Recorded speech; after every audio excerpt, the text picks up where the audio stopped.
हाँ जी दोस्तों, राज स्वामी जी सारिਆਂ ਨੂੰ ਸਾਰੀ ਸੰਗਤ ਨੂੰ ਇਹ ਵੀਡੀਓ ਖਾਸ ਕਰ ਉਹਨਾਂ ਲਈ ਆ, ਉਹਨਾਂ ਸੰਗਤ ਲਈ ਜਿਹੜੀ ਆਪਾਂ ਨੂੰ ਪੁੱਛਦੀ ਹੁੰਦੀ ਆ ਕਿ ਬਾਬਾ ਜੀ ਅਗਲਾ ਸਤਸੰਗ ਕਰਨਗੇ, ਉਸ ਡੇਟ ਨੂੰ ਬਾਬਾ ਜੀ ਸਤਸੰਗ ਕਰਨਗੇ ਜਾਂ ਹਜ਼ੂਰ ਜੀ।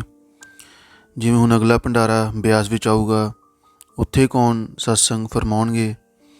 ਉਹਨਾਂ ਸੰਗਤ ਲਈ ਇਹ ਖਾਸ ਅੱਜ ਦੀ ਵੀਡੀਓ ਆ।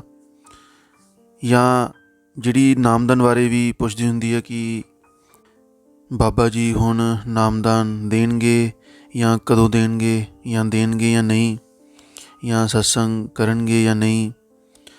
ਤਾਂ ਦੋਸਤੋ ਇਹ ਵੀਡੀਓ ध्यान नाल देखियो ते सुनियो ते समझियो। काफ़ी दोस्तों की संशय शक इसमें इस वीडियो में ख़त्म होने वाले हैं, जो उनको कुछ ना कुछ डाउट्स रहते हैं। दूसरी स्टेट से काफ़ी संगत जो पूछती है। तो दोस्तों देखो, बाबा जी सत्संग करेंगे या नहीं। दोस्तों आपको याद होगा कि बाबा जी कहा करते थे कुछ साल पहले कि एक क्लोन मैं तैयार कर लूँगा अपना। तो अब वही हो रहा है। हुजूर जी काफ़ी जगह सत्संग करने जाते हैं, दूसरी स्टेट्स में और फॉरेन में, जैसे अभी ऑस्ट्रेलिया, मेलबर्न, वहाँ न्यूजीलैंड, इन जगहों में। तो दोस्तों बाबा जी कौन सा सत्संग करेंगे कौन सा नहीं, क्वेश्चन आंसर पक्के तौर पर करेंगे या नहीं, या ये आपको अगर कोई पहले बता दे कि इस डेट को बाबा जी ही करेंगे क्वेश्चन आंसर या सत्संग, तो ऐसा नहीं हो सकता। कोई भी आपको नहीं बता सकता, ना ही वीडियो बनाकर, ना ही किसी पेज के थ्रू, ना ही व्हाट्सएप पे, कि इस पर्टिकुलर डेट को बाबा जी ही सत्संग करेंगे या बाबा जी ही करेंगे भाई क्वेश्चन आंसर। कोई भी आपको एक दिन पहले 2 दिन पहले नहीं बता सकता। ये बाबा जी की मौज पर ही निर्भर करता है कि आने वाला सत्संग या क्वेश्चन आंसर्स बाबा जी करेंगे।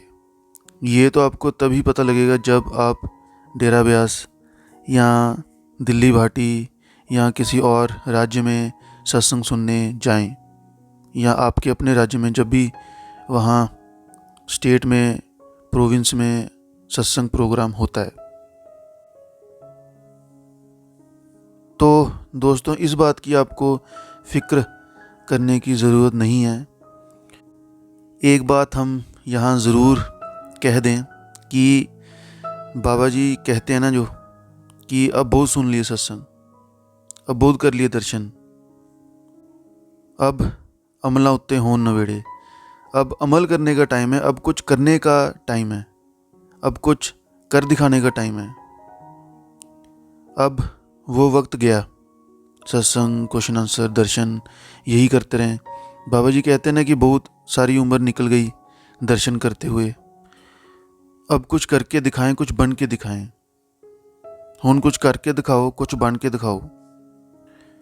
अब वो पुराना वक्त, अब ठीक है। जो बंदा न्यू, जैसे कुछ इस लाइन में, संत मत में कुछ बंदे न्यू आते हैं, यहाँ कह लो कि टीनेजर्स 18-19 साल के, 20, चलो ज़्यादा से ज़्यादा 24-25 साल के, उनके लिए ज़रूर मैं कहता हूँ कि हो सकता है कि ये चीज़ें किसी हद तक मायने रखती हों कि जी हमने अभी बाबा जी का सत्संग सुनना है, अभी हुजूर जी का सुनना है, अभी कौन करेगा। बाबा जी का सत्संग सुनने की इच्छा थी, या बहुत ज़्यादा दर्शनों की इच्छा थी, या शब्द, ये भी आजकल बहुत रहता है। ये भी जो शुरू में शब्द, अब देखो जब मैं अपनी बात बताऊं दोस्तों, मैं भी शब्द पढ़ता था उस टाइम, बेशक घर में ही पढ़ता था या कुछ फैमिली मेम्बर्स के आगे। बाणियाँ का जो बाणी पढ़ते हैं वो भी मुझे बहुत शौक़ था। जो बाबा जी के साथ रोड़ा पाठी बैठते हैं, बाणियों की सेम तर्ज में मुझे बाणी भी आती है, लेकिन अब वो बातें पुरानी हो गई। अब वो बातें होती हैं दोस्तों, जैसे कहते हैं ना सिस्टमेटिकली। वो शुरू में शब्द अच्छे लगते हैं, ठीक है, माहौल बनाने के लिए, एटमॉस्फेयर, वातावरण बनाने के लिए वो सब चीज़ों की ज़रूरत पड़ती है, लेकिन वो चीज़ें बाद में फिर मायने नहीं रखती। वो सब चीज़ें पहले की होती हैं। अभी हुन कुछ करन दा वेला वा, ਭਗਤੀ ਕਰਨ ਦਾ। ਉਹ ਇੱਕ ਬਾਣੀ ਵਿੱਚ ਤੁਕ ਆਈ ਹੈ ਨਾ, ਚਲੋ ਉਹ ਤਾਂ ਯਾਦ ਨਹੀਂ ਹੈਗੀ, ਕਿ ਜੇ ਆਪਾਂ ਉੱਥੇ ਹੀ ਬੈਠੇ ਰਹੀਏ ਨਾ, ਬਾਬਾ ਜੀ ਇੱਕ ਹੋਰ ਗੱਲ ਕਹਿੰਦੇ ਆ ਨਾ ਕਿ अगर हम वहीं बैठे रहे ना सारी उम्र क्लास 10th में ही बैठे रहे, एक ही क्लास में बैठे रहे, स्कूल में ही बैठे रहे, तो आगे नहीं बढ़ पाएंगे।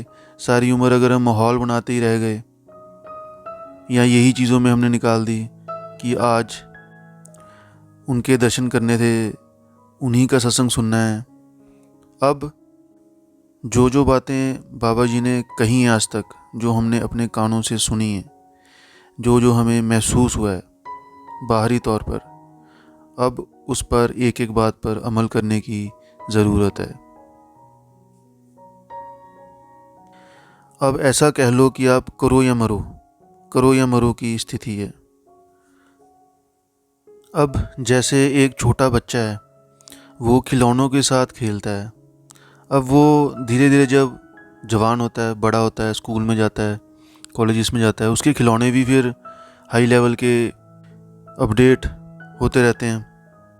स्कूल कॉलेजेस में आके फिर भी वो किसी हद तक कोई ना कोई और हॉबी, बड़े बड़े खेल खेलने शुरू कर देता है। फिर वो धीरे धीरे स्कूल कॉलेजेस से भी निकलता है, यूनिवर्सिटी में जाता है, फिर और उसके बड़े नेशनल लेवल तक, इंटरनेशनल लेवल तक उसके कंपटीशन होते हैं। तो फिर अगर अब वो इस अवस्था में ये कहे कि जी मुझे अब तो वही चाहिए खिलौने, तो ये तो एक हास्यप्रद बात हो गई।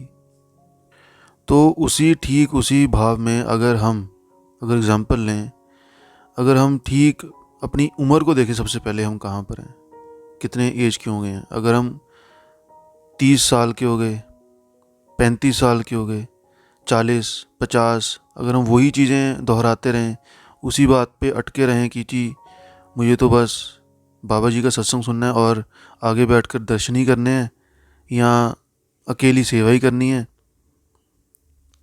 या लंगर छकना है, कैंटीन में जाना है, तो ये तो हम 18 साल के भी करते थे, 25 साल के भी करते थे। तो यहाँ आई होप कि हम सभी, मैं भी और आप भी समझ गए होंगे और उस बात को निराशा मन में नहीं लाएंगे, बल्कि और ज़्यादा जो डीमोटिवेशन है ना, वो नहीं लेके आएंगे, बल्कि इसी चीज़ों से प्रेरित होते हुए मोटिवेशन लेके आएंगे इन्हीं चीज़ों से। क्योंकि अब मुक्कदी गल आ, गौर करने वाली गल आ, जो लास्ट गल होंदी है, फाइनल गल होंदी है, द लास्ट सपर।